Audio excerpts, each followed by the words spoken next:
कीजिए, यहाँ बोली जाती है जो भाषाएं, मुख्यतः यहाँ संथाली, कुड़माली, उराव, मुंडारी, कुड़ो, नागपुरी, पंचपगेरिया, ये भाषाएं झारखंड में बोली जाती है। लेकिन आज सरकार, चाहे इससे पहले की सरकारें रही हो, चाहे आज की सरकारें हो, बहुत साजिश के तहत ये लोग हमें हक अधिकार से वंचित कर रहे हैं। अभी जो मास्टर बनते हैं जिस परीक्षा से, उस परीक्षा में जो पढ़ाई होगी उसमें एक भी जनजाति और क्षेत्रीय भाषा की पढ़ाई नहीं होगी, एक भी मास्टर नहीं बनने जा रहा।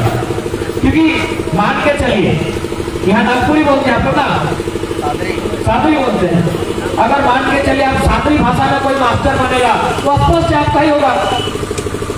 लेकिन अगर हम कहेंगे कि इंग्लिश से कोई मास्टर आया है, कोई गारंटी लेगा तो कहाँ का होगा? वो बिहार का भी हो सकता है, बंगाल का भी हो सकता है, वो इंडिया में कहीं से आ सकता है। अगर बोलेंगे कि इंग्लिश का मास्टर है तो कहीं से भी हो सकता है वो, क्योंकि इंग्लिश पूरा दुनिया जानता है। लेकिन जैसे बोलेंगे सादरी का मास्टर है, हम समझ जाएंगे ये आदमी मेरा। तो जब तक हमारी यह आमदनी नहीं होगी, हमारा विकास होगा। ये सड़क आप कितना भी बना दीजिए, पहाड़ में बना दीजिए, लेकिन अगर मेरे जेब में पैसा नहीं होगा तो विकास होगा? नहीं होगा। मेरे यहाँ खदान, मेरा यहाँ पर्वत पहाड़, इससे लोग पत्थर काटते हैं और बड़े बड़े जगह पर बेचे जाते हैं, और हमारे पास क्या मिलता है? केवल उड़ता हुआ धूल मिलता है। इसलिए आज जो हम लोग लड़ाई लड़ रहे हैं, आज विश्व आदिवासी दिवस के अवसर पर हमें संगठित होकर, एकजुट होकर इस लड़ाई को लड़ना होगा। हमने बहुत मेहनत के साथ अलग झारखंड राज्य लिया है, बहुत मेहनत लगा है। एक दिन में हमको अलग झारखंड राज्य नहीं मिला है। आपके बगल में ठीक कुछ दूरी में छत्तीसगढ़ आता है ना। ये राज्य कभी मध्य प्रदेश में था, ये छत्तीसगढ़ राज्य कभी मध्य प्रदेश में था। जब वो छत्तीसगढ़ अलग हुआ, कोई झगड़ा नहीं, कोई आंदोलन नहीं। उन्होंने मांगा कि हमको अलग जगह दीजिए, उन्होंने अलग दे दिया। लेकिन हम लोग कहाँ थे? बिहार में, है ना। हमने 88 साल लड़ाई लड़ा है, हमको मांगने से नहीं मिला है। इस बात को याद रखिएगा माताओं, बहनों और मेरे जो अभिभावक स्वरूप लोग यहाँ बैठे हैं, हमें झारखंड राज्य मांगने से नहीं मिला है, हमने लड़ के राज्य लिया है, हमने छीन कर लिया है, हमने बलिदान देकर ये राज्य लिया है। बाकी आपका छत्तीसगढ़ मांगने से मिल गया है, आपका उत्तर प्रदेश से उत्तराखंड मांगने से मिला है कि भैया हमको अलग राज्य दीजिए, उन्होंने दे दिया। लेकिन हमको मांगने से नहीं मिला है, हमने अपना गर्दन कटाया है, तब जाके हमें ये राज्य मिला है। इसलिए इस राज्य पर यदि पहला अधिकार किसी का हो तो यहाँ के आदिवासी मूलवासी होना चाहिए, जिनका यहाँ के सिवा कुछ नहीं। राज्य पर पहला अधिकार हमारा होना चाहिए।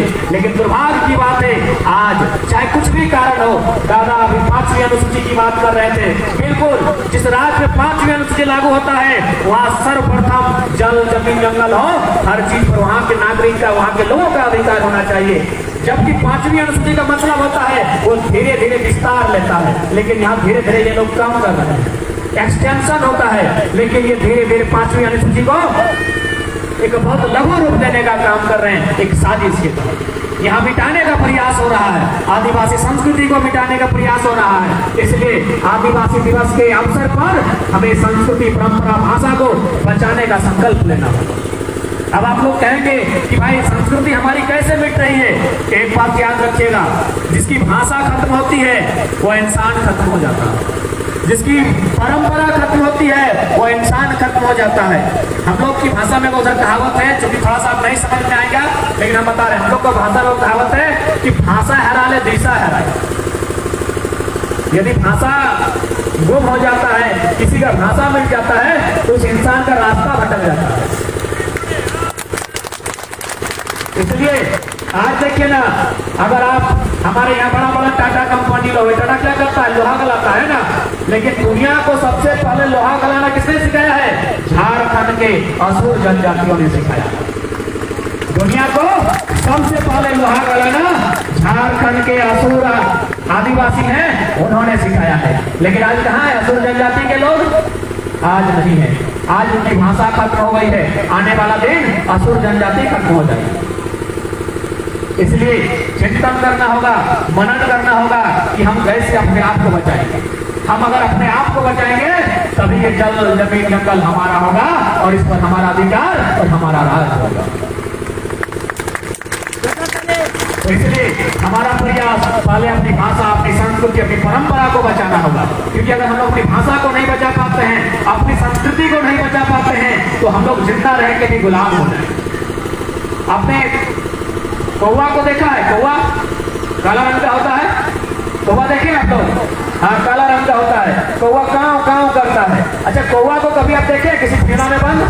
नहीं देखे ना। कभी देखे उसके गर्दन में किसी ने रस्सी बांधा हो? नहीं बांधा हो, क्योंकि कौवा ये जो काव काव करता है ना, ये कौवा की खुद की भाषा है। भले वो काव काव ही करता है लेकिन आजाद रहता है, वो किसी पिंजरे में नहीं रहता। कौवा काव काव उसकी भाषा है, इसीलिए कभी वो कोई किसी का गुलाम नहीं होता है। आज इस डाली में तो कल उस डाली में, आज इस नदी का पानी तो कल उस नदी का पानी पीता है, यानी वो आजाद रहता है। आपने तोता को देखा है? मिट्ठू जिसको बोलते हैं, तोता को लोग पिंजरा में भर लेता है, यानी गुलाम बना लेता है। उसका मालिक कोई और बन जाता है। काहे पता है? तोता दूसरी की भाषा का नकल करता है। तोता दूसरे की भाषा का नकल करता है, इसीलिए लोग तोता को गुलाम बना लेते हैं। तो इसलिए अब हम लोग को सोचना है कि भले काव काव करके आजाद रहना है या बढ़िया दिख के तोता बन के गुलाम बनना है। आजाद रहिए, भले काव काव कीजिए, भले करिया रहिए, लेकिन आजाद रहिए। आजादी से बढ़कर कुछ नहीं होता है, आजादी से बढ़कर कुछ नहीं होता है, याद रखिएगा। भले भले उस तोता को सुंदर सुंदर भोजन मिल सकता है, रहने के लिए सोना का पिंजरा मिल सकता है, लेकिन है तो पिंजरा ना, है तो बंधन ना। क्या हम बंधन में रहने वाले हैं? नहीं, हम दुनिया के राड़ सभ्यता, राड़ माटी के राड़ लोग हैं। हम बंधन में कैसे बंध जाएंगे? हमने दुनिया को दिखाया है, हमने दुनिया को जीना सिखाया है, हमने दुनिया को एक सभ्यता दिया है।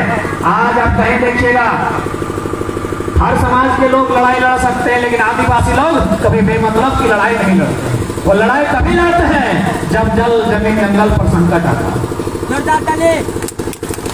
इसलिए आज विश्व आदिवासी दिवस के अवसर पर आज यहाँ पर उपस्थित जितने भी आदिवासी मूलवासी समाज के लोग आए हैं, उन्हें बैठकर आज चिंतन करना होगा कि झारखंड राज्य किसके लिए बना है। इस झारखंड राज्य में कौन लोग यहाँ के मूलवासी हैं, कौन यहाँ के निवासी हैं, इसकी पहचान आज सरकार को देने होगी। आज कितना साजिश के साथ यहाँ की भाषा, यहाँ की परंपरा को खत्म करने का प्रयास किया जा रहा है। सरकार नए नए नियम लेकर आती है। सरकार एक नियम लेकर आई है कि बिना खतियान का रजिस्ट्री होगा, तो बिना खतियान का जाति आवासीय बनेगा। यानी लगातार यहाँ के लोगों को पतन करना चाहती है। पता नहीं इसकी मंशा क्या है। साफ शब्दों में भले मुख्यमंत्री आदिवासी समाज से हो सकते हैं, लेकिन उनको जो चला रहे हैं ना, वे लोग सब बाहर के दिक्कू लोग हैं। उनके इशारे पे चल रहे हैं और कहते हैं ना कि जब जंगल को काटा जाता है, जिस लकड़ी से काटा जाता है, जिस कुल्हाड़ी से काटा जाता है, उस कहीं ना कहीं उस कुल्हाड़ी में वही जंगल की लकड़ी का रोल हो जाता है। ठीक उसी प्रकार एक आदिवासी मुख्यमंत्री के द्वारा ही आदिवासी समाज का पतन करने का यहाँ प्रयास किया जा रहा है। आप जाके देखिए रांची, तमाम जो जमीनें हैं जिन पर बड़ा बड़ा फ्लैट बना है, बड़ी बड़ी मकानें बनी है, सब आदिवासियों की है। और हमारे यहाँ कानून है सीएनटी कानून में स्पष्ट है कि यदि कोई आदिवासी का जमीन दूसरा आदिवासी भी लेगा ना, तो उसी थाना का होना चाहिए। यानी आप आदिवासी हैं और हम भी यदि आदिवासी और धनबाद के हैं, आपका जमीन हम नहीं ले सकते, हमको उसी थाना का होना चाहिए। यानी एक आदिवासी दूसरे आदिवासी को जमीन नहीं बेच सकता है। लेकिन पता नहीं है सरकार में डीसी कौन, कहाँ का डीसी लोग आया है कि आप आरा, छपरा, बलिया और कलकत्ता का आदमी को जमीन बेचवा दिया है। इसलिए आज सोचना होगा, भले ये सरकार का मुखौटा एक आदिवासी है, लेकिन चाहे इनके पीछे पिंटू श्रीवास्तव हो, चाहे सुप्रियो भट्टाचार्य हो या विनोद पांडे हो, सब बाहर के लोग इस राज्य को शासन चला रहे हैं, इस शासन व्यवस्था को चला रहे हैं। और आज हमारे लोगों को ये जो सड़क भी बनी है ना, तो ये मत सोचिएगा सड़क आपके लिए बनी है। ठीक से देखिए, कहीं पत्थर का खदान तो नहीं रहा है, कहीं बॉक्साइट, कहीं यूरेनियम, कहीं थोरियम, कहीं कोयला तो नहीं ना निकला है। ये सड़क भले हमें लगता है हमारे लिए बना है, लेकिन अगर ध्यान से देखिएगा, ये सड़क चंद मुट्ठी भर व्यापारियों के लिए बना है, जिनका बड़ा बड़ा गाड़ी चलेगा और हमारी खनिज संपदाओं को इसी रास्ते से लूट कर ले जाया जाएगा। इसलिए बड़ी बड़ी सड़कें बनी है। अगर इनको सड़कें बनानी है तो हमारे गांव में बनाइए। तो कहीं ना कहीं एक बहुत बड़ी साजिश, एक बहुत बड़ी दिग्गता के साथ इस राज्य पर अतिक्रमण हो रहा है। इस राज्य के जल जमीन जंगल पर लोग अधिकार कर रहे हैं और यहाँ के लोग बाहर जा रहे हैं, यहाँ के लोग विदेशों में जा रहे हैं, यहाँ के लोग अलग राज्यों में जा रहे हैं। यानी साफ भाषा में कि राज रहते भीख मांगने वाला हाथ हम लोग का है, राज हमारा है और भीख हम लोग मांगते हैं। ये स्थिति है हमारी, ये स्थिति है झारखंड राज्य की।